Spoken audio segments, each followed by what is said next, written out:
Coming at you live from my home studio in beautiful La Puente, California. This is All Dodgers Live. What is going on, Clint Nation? Happy Monday to you. Happy Modelo Monday to you wherever you may be. I see the chat already going off with a bunch of friends of the show. Good to see your names in here. Let's have a conversation. Let's talk about these Dodgers for the next hour or so. We got to talk, Monday Overreactions because it's that day. On today's show, we got Monday Overreactions. We got a couple of calls in on the Patreon voicemail hotline.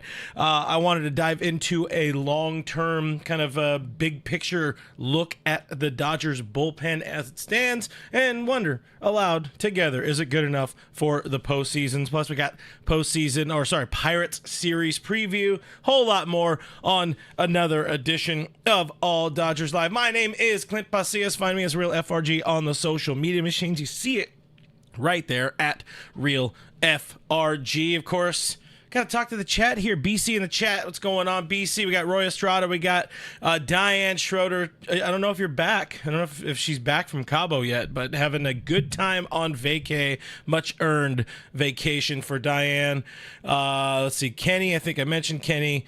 Craig Osterberg in the chat. What is going on, Craig? Our guy, my guy, Richard, checking in from Devore, California. What is going on? Richie is what I call him now.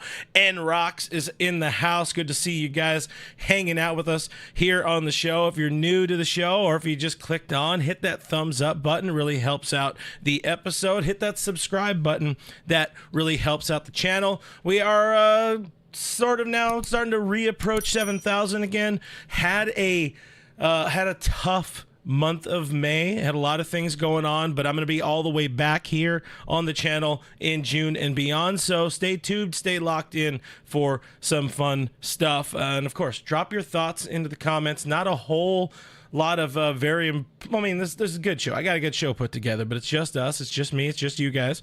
I want to know what you guys want to talk about on top of the things that I am bringing to the table. And I should remind you that if you can't watch this show live, it is available in podcast form. Let's see. Diane says, smash that like button. Larry Scott saying, bring up Trey Sweeney. Move Mookie Betts to second. Let Maggie Rowe. I don't know what Maggie Rowe is. I don't know what that one is. But anyways, Sweeney's been on a little bit of a tear at AAA. Of course, Sweeney was one of those minor league shortstop depth pieces the Dodgers picked up in the offseason. He's been on a tear, hitting the long ball. One guy I would really like to see this Dodgers team bring up right now is Andre Lipsius. He is tearing the cover off of the damn baseball. Larry met Miggy Rowe. Thank you, Modelo Ferry, in the little chat over here for letting me understand what Miggy Rowe. Sorry, let me have a beer about it. But I'm not ready to put my faith in Trey Sweeney yet. Again, I'd rather see Lipsius. He's up to like 14 home runs now so far. He plays third base. He's done it as a big leaguer, and we now know, we've learned, Max Muncy is going to be sidelined. He's going to be gone for at least, at the bare minimum, another month. But we're looking possibly post All-Star break, possibly around the trade deadline or beyond for a Max Muncy return. So this team could use some more steady help at third base, especially if they're not going to put our guy Miggy Rowe over there more consistently. So Larry, appreciate the comment, appreciate the conversation there. I would like to see a little bit more out of Trey Sweeney. However, if this team does have one more, maybe two more injuries, there's a chance. There's a chance he could, be somebody they turn to. I don't think he's quite there yet. And let's be honest, this is a team that is struggling with space on the 40-man roster, so they need to probably DFA a pitcher or two. Looking at you, Gus Varland or somebody like that. Anyways, let's see what else we got going on here. Denny Cortez says Maggie May. Hey, you know what? I would say great song by the Beatles, but it's not. And but Rod Stewart, great song. Because there was also Dirty Maggie May. Anyway, Roy Estrada thanking me for telling Alanna Rizzo no on Kenley Jansen. Of course, if you guys missed it, episode 20 of Dodgers Territory dropped today, and Alanna brought up Kenley Jansen, a return of Kenley Jansen, potentially a trade, needing a trade for a pitcher. I am a hard no on Kenley Jansen. Just let that dude go. His best years are behind him. As great as the year he's having right now, arguably putting up his best season since 2017, arguably.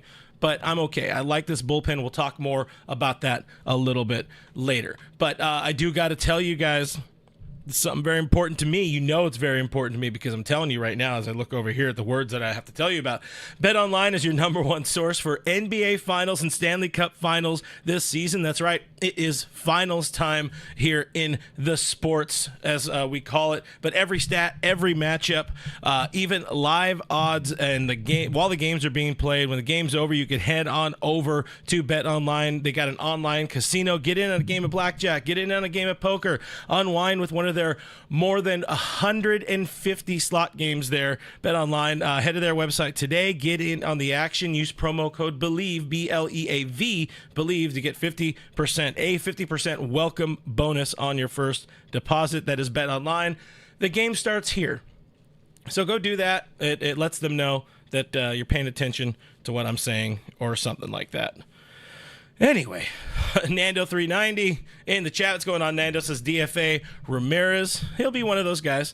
If they had anybody closer to being ready to go, he would be one of those guys. But for now, he's a long, kind of long relief option for the team, and that's okay. If he's going to pick up 2 innings, if he's going to come in to pick up one batter, we're okay still in the month of June, but I don't expect him to have a very much longer leash on this roster. Kenny Chung asking about what is up with Alanna's Pham hate. Of course, we talked about Tommy Pham as well on the show on the Dodgers territory earlier today, and that's where I wanted to open up my Monday overreaction. So let's get into it. Pretend there was a wipe there, and there was cool graphics and something that made you want to hit that subscribe button, but I mentioned a little bit of Pham last week, and then, of course, our last stream with me and Kevin, of course, producer Kevin here on All Dodgers, and then, of course, my friend Scott Gearman talking about Tommy Pham, and all of us being all in on Tommy Pham being a trade target for this team. This team very clearly needs an outfielder. They need some outfield help. Tommy Pham ain't the greatest, he's older. He's not the greatest defender. He's not the greatest hitter, but he is a marked improvement over anybody they've regularly put in left field, in center field, even though he wouldn't be playing much, if any, center field for this team. But, just getting that Pham conversation out there online, talking about it. There's been a lot of, interesting takes, some very mixed reviews on mixed feelings on the idea of the Dodgers going out and acquiring Tommy Pham. Of course, he has a little bit of a history. Jack here in the chat right now just said Tommy Pham is old AF and he's a hothead. And maybe that's a good thing. Maybe both of those could be a good thing. You have veteran leadership. This is a guy who's been there, done that. So I kind of aggregated some of the takes that I saw online from folks. The pro Pham crowd, they like that he brings attitude. There's the brings attitude crowd. They like the spark that he could maybe bring to a clubhouse. One of the things we were talking about in the All Dodgers Discord server, which is part of our Patreon supporter group, producer Kevin mentioned the fact that Pham, sorry, as I subtly plugged in there, I forgot what he was talking about, but he was talking about the plug and the spark and the spark plug, and he was talking about cars. That's what I was getting to. He's talking about cars, but that Pham having that kind of, oh, there it is. I found it, guys. I talked my way into finding it. That this clubhouse is already so tight-knit, he's not going to mess up the clubhouse. He's not going to be somebody that disrupts the flow of energy and the good vibes in this Dodgers clubhouse if he joins. He is but one man, and maybe he is additive. Maybe that is a spark. Maybe the attitude is a good change for this team. He's also one of the things the pro Pham crowd has said is that he's a playoff performer. He is a career .313 hitter in the postseason. I think it's over parts of 4 different seasons. I forget. I think it was multiple. He did make the Diamondbacks did make the World Series last year. He was on their team. So there are some positives or some things that can be spun positive, of course, with the Pham crowd. The nay Pham is, he's got an attitude problem. He's the dude who was stabbed at one off season at a strip club or whatever it is. There's the he slapped Jock Peterson crowd, and nobody will be able to get past that. He's a hothead. I got one dude on the Twitter who said they don't want him. I like this one. This one's a little bit different, but they don't want him because this team already has a bunch of like the low to mid tier dudes. The thing about Pham is, he's not going to be one of those all-star guys. He's not supposed to be somebody who's hitting third in your lineup like he was for the Arizona Diamondbacks last postseason.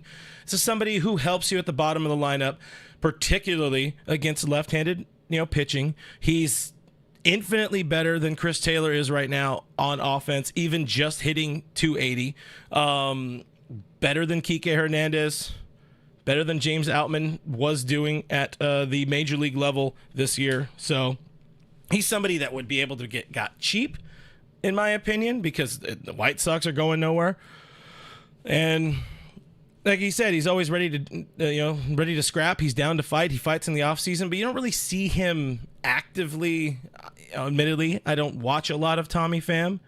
You don't see him actively going out and starting shit, at least from what I've seen. If you guys have seen something different, happy to have a conversation about it. Roy Estrada says we need Pham for one World Series this year. Kenny Chung says I'll take a 280 batting average in there. We appreciate that.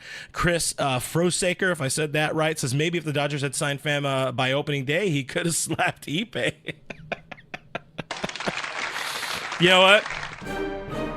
The world may never know.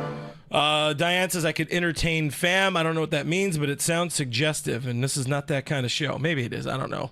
It could be. I do also got to pause and thank our friend, my guy, Richard Flores, dropping a $4.99 super chat on this Modelo Monday. Thank you very much, my friend. He says, I am Latino. The only thing hockey and I have in common is when I get a snow cone. Hard no on Stanley Cup.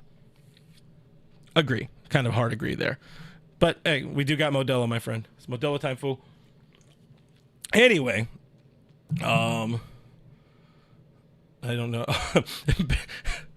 Took me a second to kind of read through it. Bedanco's, or if I'm saying that right, Bedancozy. I know I've seen you on a number of these shows, the old network and all that. He says, hey, D Big Mac, and that's pretty good. I'll take that one. That's pretty fun.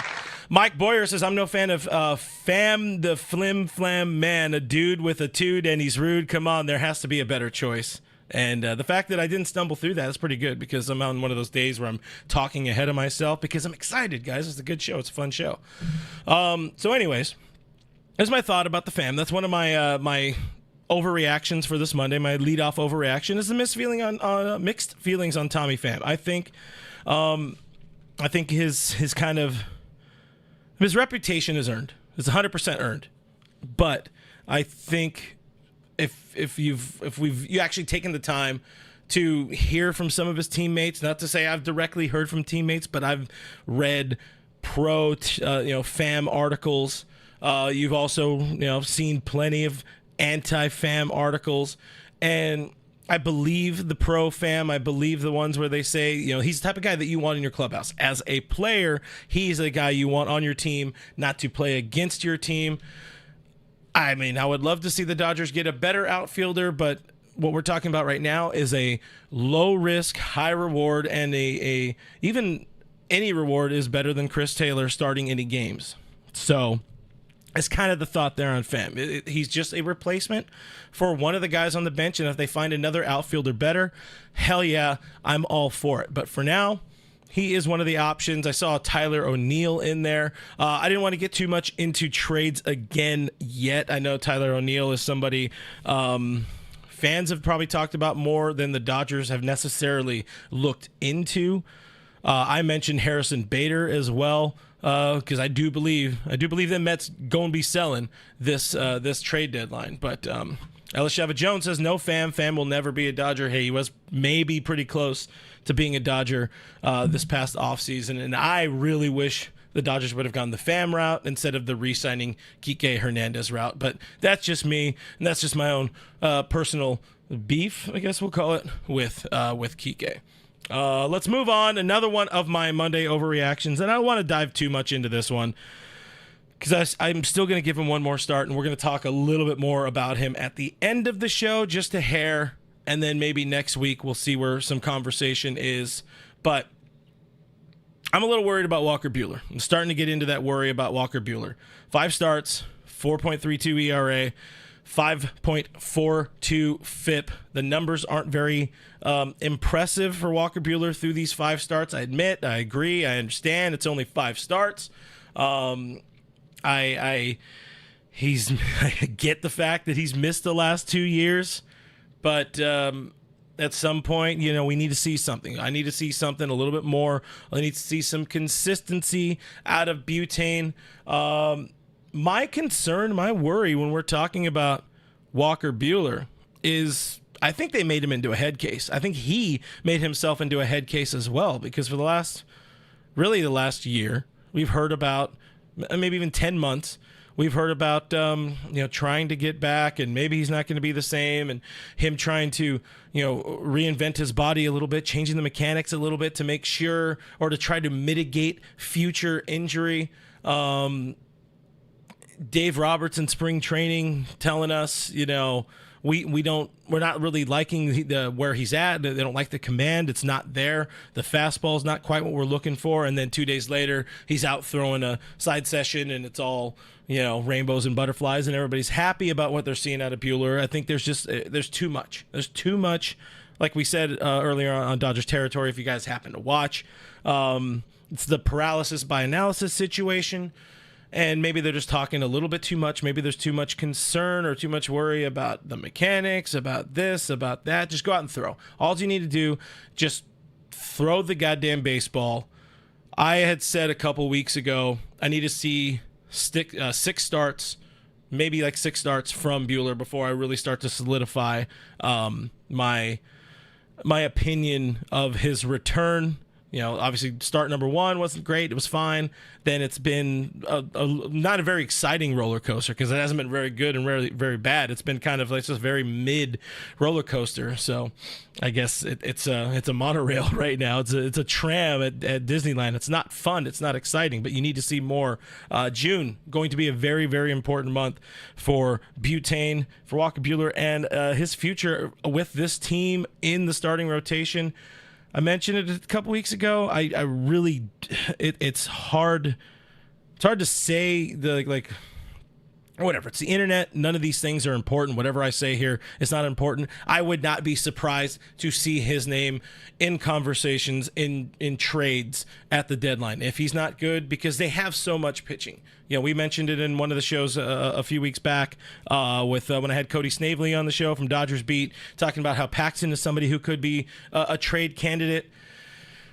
I'm not saying the Dodgers are going to trade Walker Buehler, but he is somebody on an expiring contract, and if the numbers aren't there, they're not going to stash him in the bullpen, and they're not going to leave him off of a postseason roster. And this is a team that needs to finally worry about winning more than taking care of one of their guys. So just saying, this week, very important. This month, very important for Walker Buehler. Does get a start in Pittsburgh. We'll talk about that in a little bit.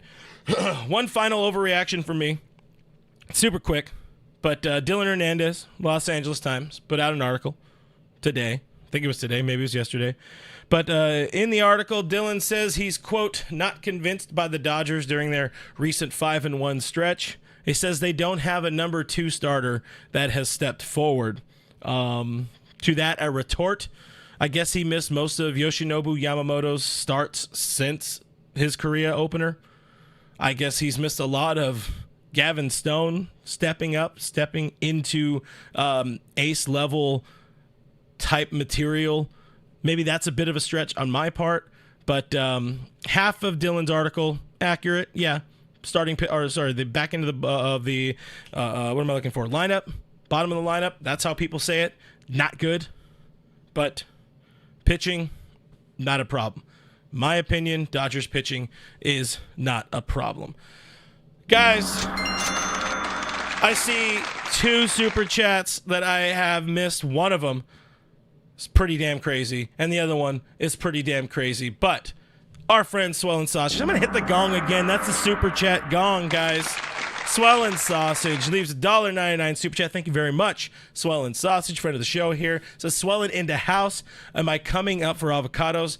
Swellin' Sausage lives on avocado estates, avocado acreage up north somewhere. I forget where. I apologize. I would also be creeped out if somebody remembered where I lived. But I mention where I live at the top of every show. But Swellin' Sausage, I'm down for some avocados. One of these days, we will make the avocado journey and friendship happen. But appreciate the super chat.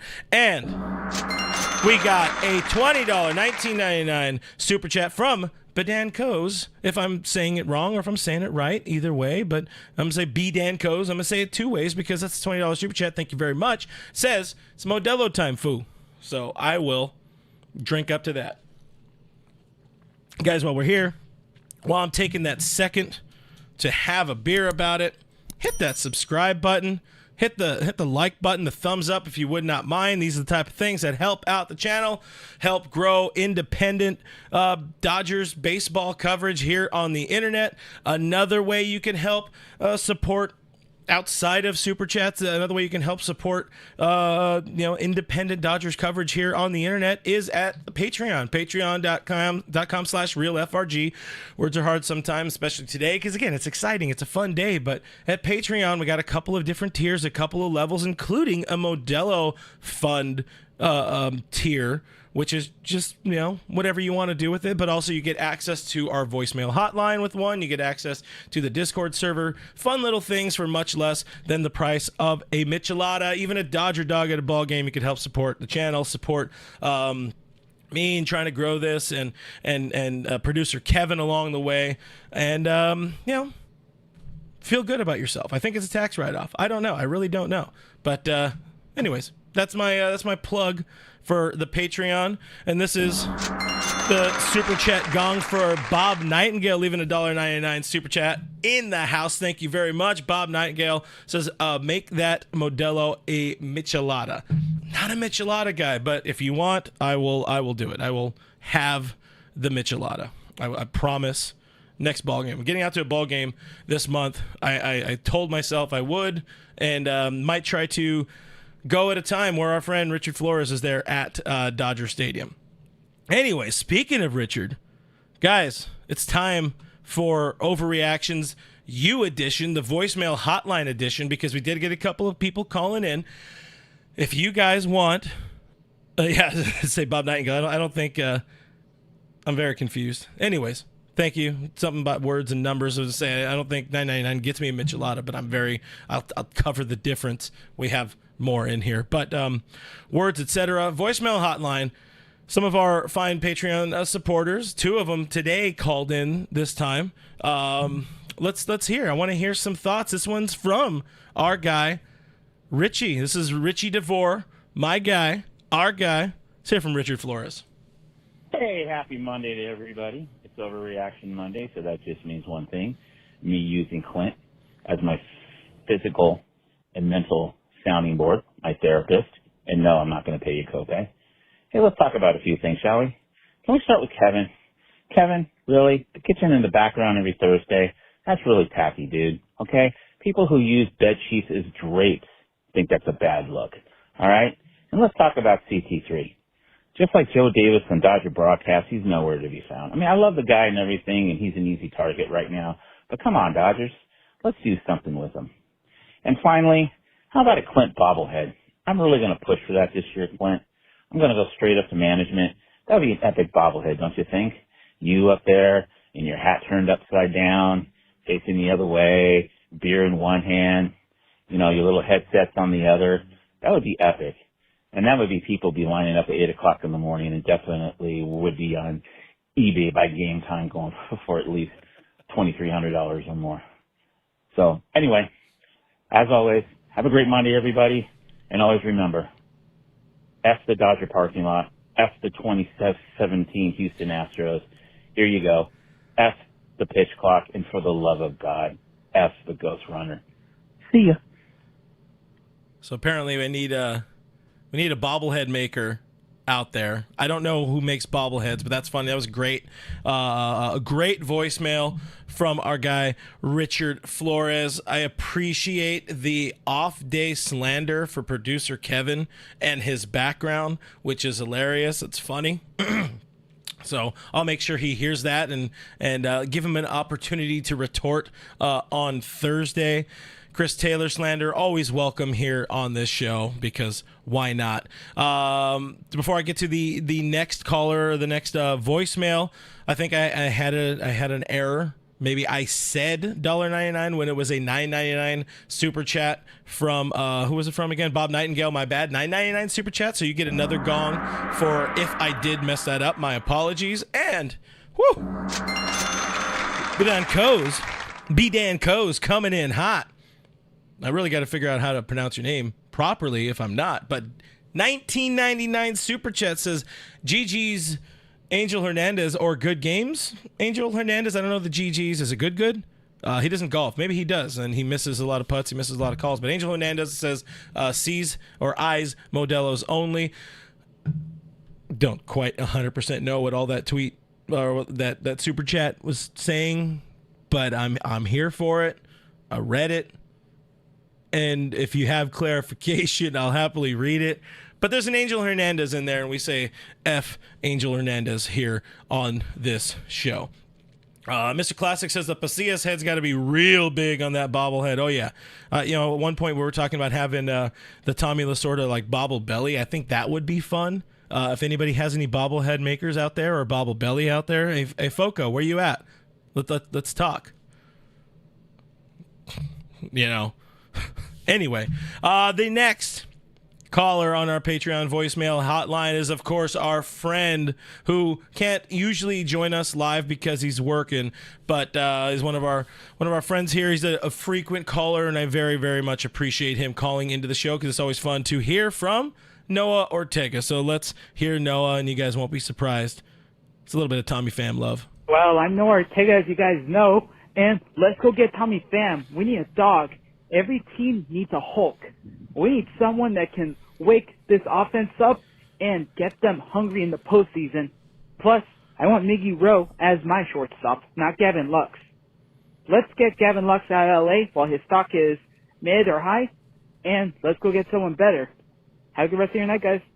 That two things you'd love to hear on this show. Bring in Tommy Pham, get rid of Gavin Lux. I'm all in. Hey, maybe they're involved in the same trade, even though that would be a net win for the White Sox there. But appreciate the call in. People who did call in, we'll be back next Monday with Monday Overreactions. So hopefully more of the folks who have joined in our Patreon decide to call in, because I'd like more callers. It's fun.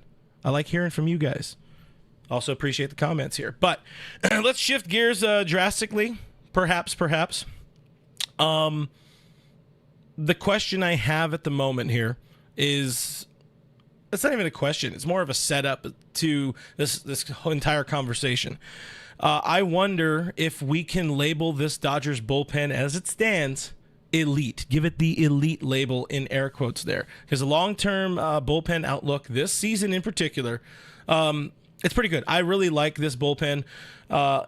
And I think there's no reason for them to really need to add anybody. I mentioned earlier in the show, mentioned also on Dodgers territory, I don't think this team needs to necessarily add anybody, especially not somebody like a Kenley Jansen.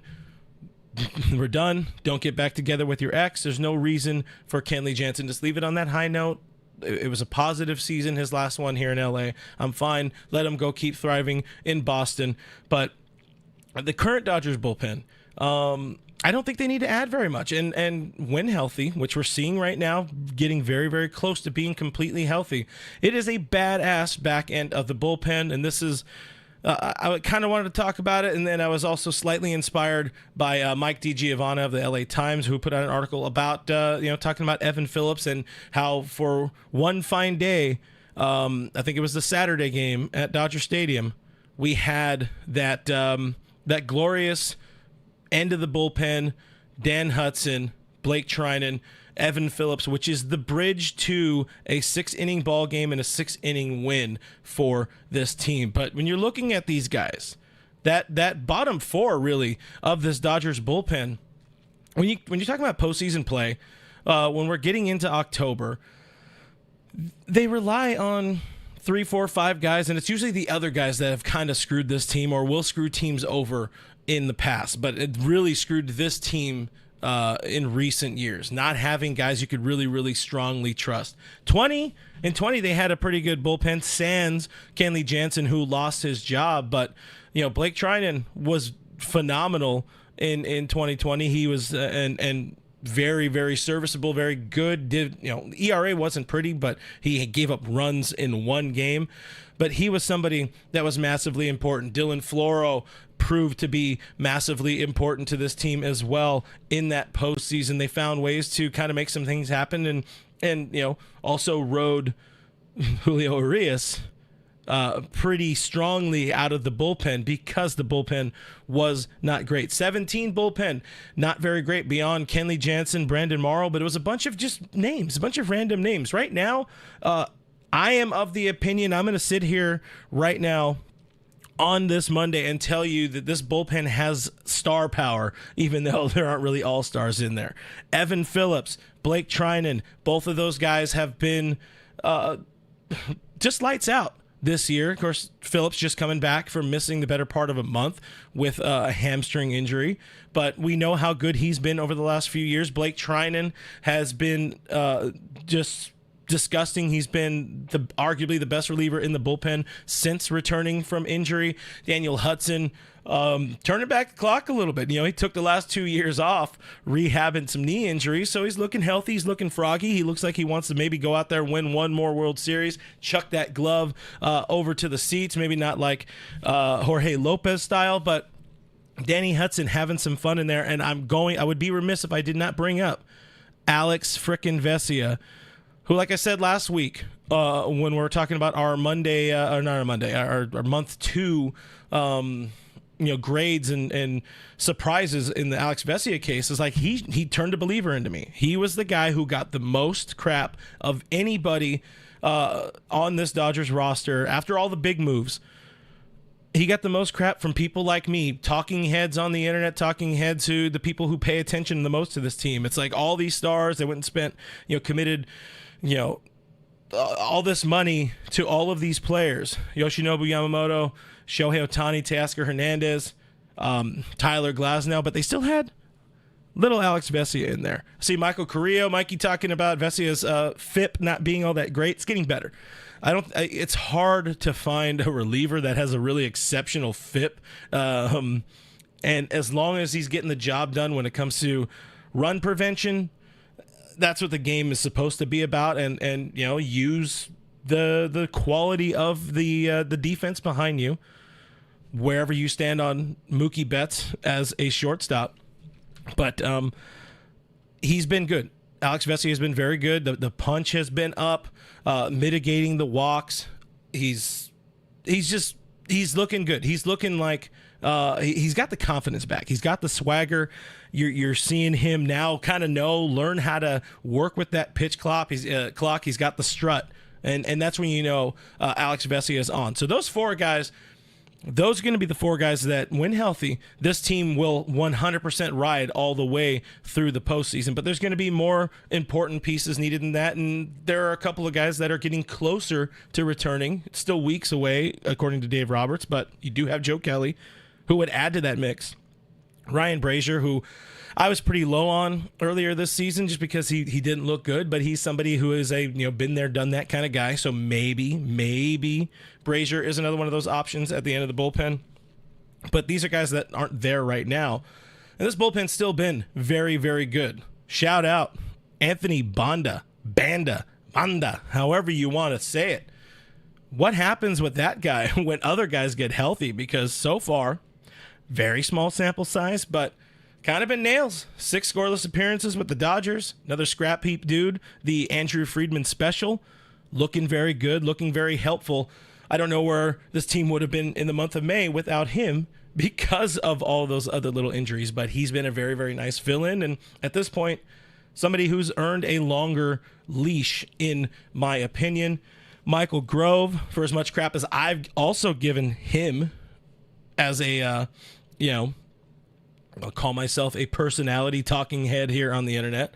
Grove's been a weapon for this team, and you can't deny that. You cannot at all. And he's better than his numbers show. The ERA is not very pretty, but what I like out of a reliever, this is just me, maybe this is my opinion, knowing that somebody like Michael Grove is not somebody, is not a guy they have in the ninth inning. They don't necessarily want him in the eighth inning. If this is a fifth, sixth, seventh inning guy, maybe it's a third inning guy if a starter didn't go deep into a game. With Michael Grove, scoreless in 16 of his last 19 appearances. He's only allowed runs in 3 of his last 19 appearances, which is what you want.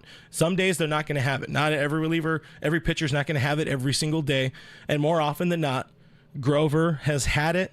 And another thing I like, he's kind of been the anti-Pedro Baez, I'm going to call him, because he's only allowed 2 of 7 inherited runners to score. So when it comes to the game of baseball, run prevention, not allowing the other team to score points to win the ball game, those guys have been good. Those 5 guys there, if we're talking about 6 guys, if we're talking about Banda, if we're talking about Grove, and if we're talking about the other top 4, they're very good. Roy Estrada says, I'm still on the fence with Grove, and I get it. I don't think Michael Grove will be somebody that's in the bullpen come October. I think he's probably more of a taxi squad guy. But the fact that that's an option, that would not be an option for this Dodgers team any other year. I mean, even 2 years ago when the Padres beat the Dodgers in the NLDS, it was, them relying on Alex Vesia, who was still young. He was still very green. I blocked the other guy's name out of my mind at this point, the right-hander. But anyways, this is a good bullpen. I like it. Bruce Dark Gratterall, and I'm seeing I do have a couple super chats I'm going to get to. I'm going to keep monologuing and riffing, and then I will get to the super chats. I thank you guys so much for those, but I got to talk about Bruce Dark Gratterall because the updates on him, not good. They continue to be not good. The latest, not throwing a baseball, quote, a couple months away. Just put out the tweet. Send the tweet, Dodgers. Like, we're waiting on it. We are within a few weeks of seeing the Bruce Dark Gratterall underwent successful surgery. Whatever it is, shoulder, elbow, whatever it is, he's gone. Like I don't look at Bruce Dark Gratterall as an option for this team anymore. But beyond that, they already have all those other dudes. You got a couple of guys coming back. You also look at somebody like JP Fireeisen. The numbers still shit. They're still bad. He's still trying to work away the issues. The runs he allowed in his first 2 outings. The really bad first couple of outings. But he's been pretty serviceable at the big league level since when he has gotten options, gotten some opportunities. So if he's somebody who is that 8th guy in the bullpen, that 9th guy in the bullpen right now, I'm okay with that. Ryan Yarbrough has been phenomenal. Nick Ramirez, when he's come up and got some options, some opportunities, he's been pretty serviceable, realizing or keeping in mind he's not your closer, he's not your setup guy, he's just there, he's getting some work in. So again, very, very good bullpen. In my opinion, one of the better bullpens we've seen in terms of quality, the quality of arms and depth 1 through 8 and beyond.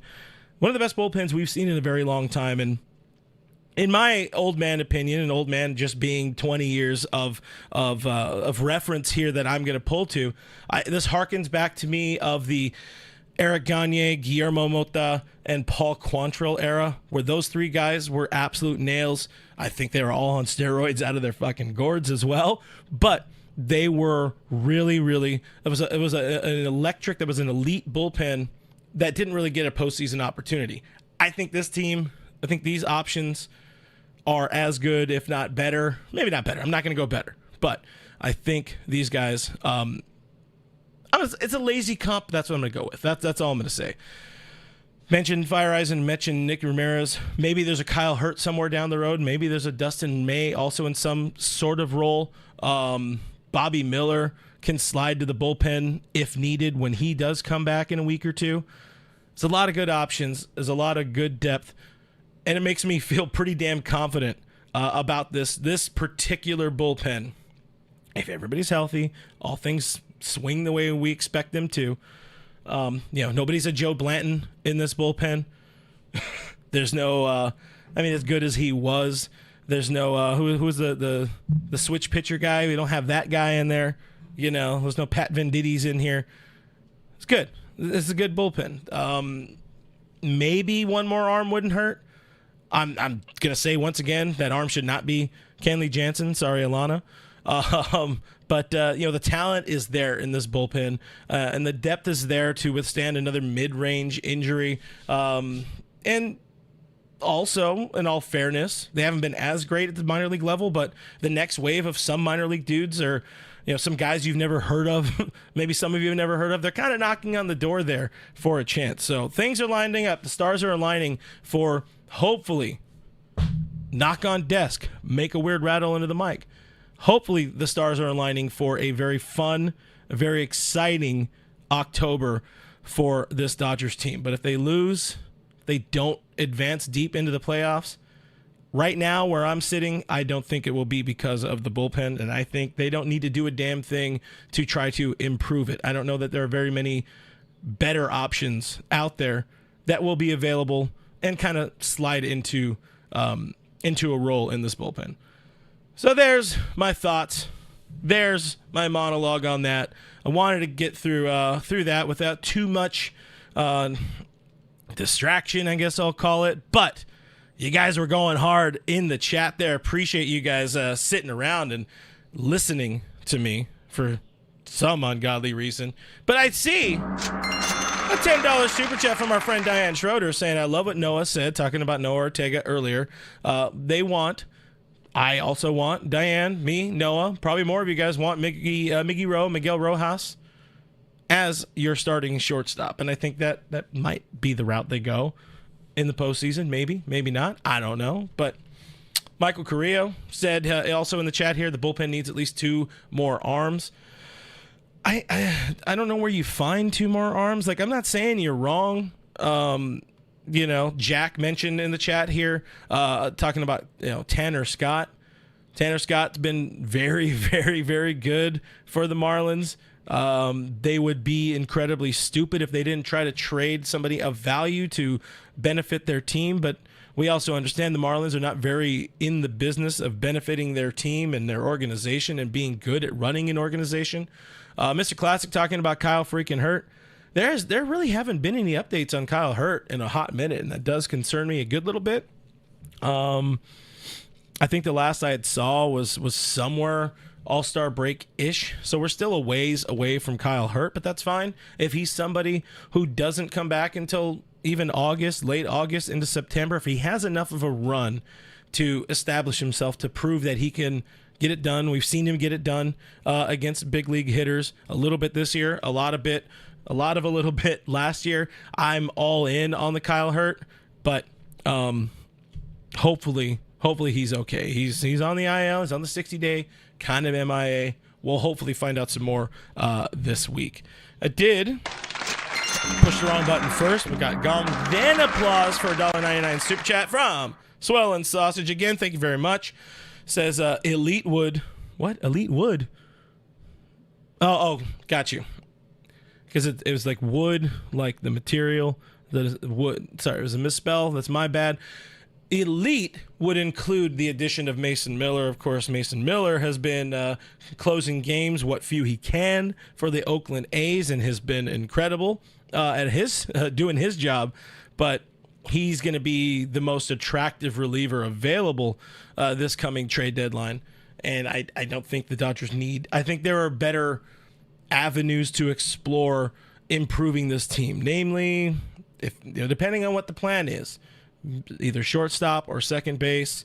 We don't know how long Max Muncy's going to be out. Maybe they get a third baseman, try to move Muncy to second base. You have some options. I'm just spitballing here, but you need an outfielder. This team needs a center fielder bad, or it needs a left fielder. And I think that's a more it would be more advantageous of this team to explore offensive improvements at the bottom of the lineup over bullpen improvements. That's kind of what I feel. Now, if you could do it all, fuck it, let's roll. I'm in. I got 5 on it. I'll send a super chat to Andrew Friedman, because why not? Jack says Adames and Devin Williams would feed families. Yes, but Milwaukee Brewers are in first place, I think, still in the National League Central, so they're not selling. They are not options this year at the moment. So there's that. Kenny talking about Kevin Kiermaier. I mean, he's going to be another one of those guys that's probably on the trade block for Toronto, even though their GM just recently, or their president of baseball operations just recently came out saying that they're probably not going to be very active in trying to trade away some of the talent they have. Kiermaier maybe would be one of those guys. You know, they're trying to say they're not going to trade Bichette, which is what you say when you're trying to increase trade value. They said they're going to not trade the other guy, Vlad Guerrero Jr. And by the way, Vladdy Guerrero Jr., like, where did you go? Ever since that crazy ass home run derby, dude has been MIA. So that's there's your Blue Jays talk for the night. Chris was talking about Brusdar needing Tommy John. I think his issues this year were shoulder related, and of course one of the things that held up the initial version of the Mookie Betts to the Dodgers trade was the scans in Brusdar's shoulder. I don't know if that's still the case, because I do remember them saying something about his arm too. The last I looked, the little bit I looked, I didn't see anything that mentioned that. I just know he's on the IL for his shoulder. So at some point, something's going to get cut open and fixed. That's just what I expect out of Brusdar Graterol. Let's see what else we got here. We got Victor saying Ronald Belisario and some cocaine. Yeah, oh man, Belisario. Or what's his name? Is it Ronald Troncoso? No. Ramon Troncoso, who, by the way, is the pitching coach for the Rancho Cucamonga Quakes.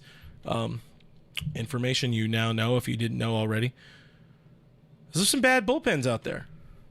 Dodgers bad bullpens at times. No, it's not bad. It says $4.99 super chat from Ray Renz. Thank you for hanging out with us, Ray, on the YouTube. Giving some love to Miguel Rojas, saying start Rojas full time and only play Lux to give Rojas rest days. I hope that's the plan in September. If nothing were to change on this team roster wise in the next 3-4 months, I think that would be the smartest play. I believe in my heart of hearts the smartest play is Miguel Rojas as your shortstop, Mookie Betts as your second baseman, and Gavin Lux firmly on the bench or playing at AAA. But if it's postseason, then they're really not that much of a postseason in AAA at that point, or season at AAA. So Mickey Rowe needs to be in there, and right now, don't play him every day. You don't run him into the ground. I think that's kind of where they're at. I think that's the team thinking right now. Even as much as they might want to get him in there more, he is 35. He is putting a lot of work before games, working with Mookie, working with Lux, working on the infield. He himself working on adding versatility, because since he left the Dodgers, he's essentially been an everyday. Well, since he left the Dodgers the first time, he's essentially been an everyday shortstop. So he had mentioned recently, I think over the weekend, talking about kind of needing to reacclimate himself to playing some second base. And I will say, I do love Miguel Rojas as a second baseman. I very much love seeing that. He's fun to watch at second base, but he's fun to watch anywhere as a defensive whiz. But he's putting in a lot of work. So let him do his kind of half coaching. Don't run him into the ground right now. He played a lot last year, and it took him a while to kind of get better at the bat. He hurt himself a lot early in the season. As frustrating as it is to know there's a better option to sitting there on the bench, making sure we have that forethought, looking ahead to October rather than games in June. I think that's where we're at. So thank you, Ray, for the super chat and the conversation there. I'm in on the idea for sure there. I just think they'll take some time before they get that far. Manny Man 5 Dodge in the chat. What's going on? Manny Man says Kiermaier is a good fielder, but Clint is a better hitter. Woof. If I'm a better hitter, that's devastating for Kevin Kiermaier. You know what? What would it take to bring back old friend Kevin Pillar, bro? He's doing pretty good for the Angels, Kevin Pillar. Just throwing that out there. But Swollen Sausage dropping that avocado money. $1.99 super chat. Thank you very much. Says Mason Miller is in our price range. Mookie will be okay with the thumbs up. Everybody's in the Dodgers price range. They got the money, they got the talent, they got the prospects, they got Andrew Friedman who could swing some deals. Brandon Gomes, where you at? And they can get anybody they want. I just don't think they need to be. Active on the pitching side of things. That's where I'm at right now with the health of this team and the options they have, the guys they have coming back. I think we're okay. We haven't even talked about Clayton Kershaw. Maybe he's a bullpen guy. Sorry, I had to laugh at myself for that one, guys. We know how that works. Save for Game 7 of the World Series in 2017, where he came in and relieved crappy Yu Darvish. Kershaw's been pretty rough in the bullpen in the postseason. Anyways, jokes aside, let's move forward here. Let's look ahead, guys. The Dodgers flying East Coast again. What a stupid schedule, by the way. East Coast, fly home for 3, 2 days off in between, fly back to the East Coast, 3 games, another day off. Weird-ass schedule. The boys are out. They're eating tonight. We know you guys are watching. How's it going, everybody? Hi, Dave. Come onto Dodgers territory with us. Alanna's going to call you. But the Dodgers are playing the Pittsburgh Pirates in Pittsburgh at PNC this week. 3 games, and we got some storylines to check out. The storylines are, it is a tough schedule for this team. Don't let that drag you down. That's one of the things I'm looking at. One of the storylines I'm looking at for this team.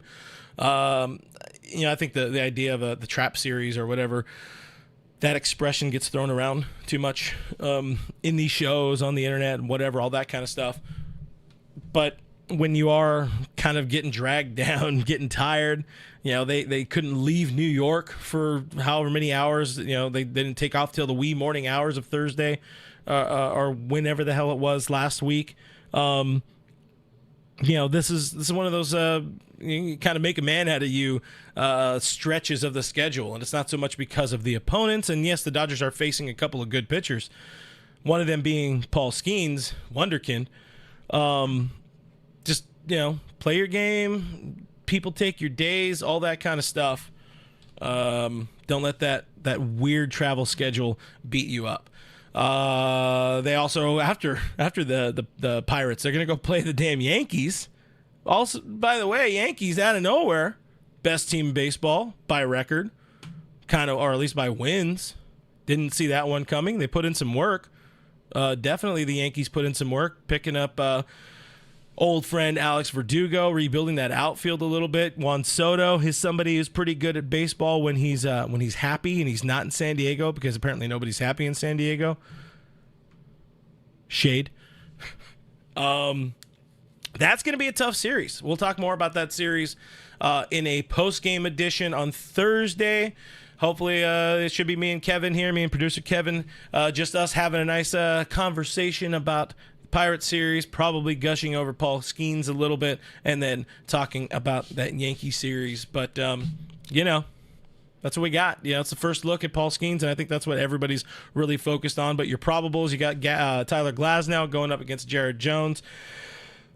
Glasnow kind of needs to get a little bit back on track. We'll say with Glas, he's a little off last couple starts. Admits it. The command hasn't been as there for him as it was in the early parts of the season, but to be expected. A couple months into the season, hasn't really pitched this consistently without like a break, without an injury break for a very, very long time. Because even his most healthy seasons are there's some sort of injury, there's some sort of break, there's an oblique thing or whatever the hell it was he had last year. I think the oblique thing. He has a break, so he hasn't had the consistent run of 12 starts in a row, whatever it may be. And might be getting a little tired. A little bit of that dead arm situation that you used to hear about a lot more. Now people's arms are just tearing apart, that's a whole other conversation. But there's your game one, Jared Jones versus Tyler Glasnow, and then the big matchup, the marquee matchup, only because it's Paul Skeens going for them buccos against James Paxton, which is always fun. James Paxton, like the guy. Don't know how much longer he'll be a Dodger, but been a nice signing for this team. And then the kind of I don't know if it's a hinge game or whatever. I'm watching very intently Walker Buehler on that Thursday game. It's Buehler versus Falter. I forgot the kid's first name. But Buehler making his 6th start since return. Bailey Falter is the kid's name. Buehler really, really needs a good outing, a complete outing against the Pirates. And even after that, you're going to get the questions about Buehler because, hey, it's the Pirates. They're not a very good team. They're not as bad as they've been in past years. They have some talent, but you got to beat them. You got to not even try to beat them. Just be good.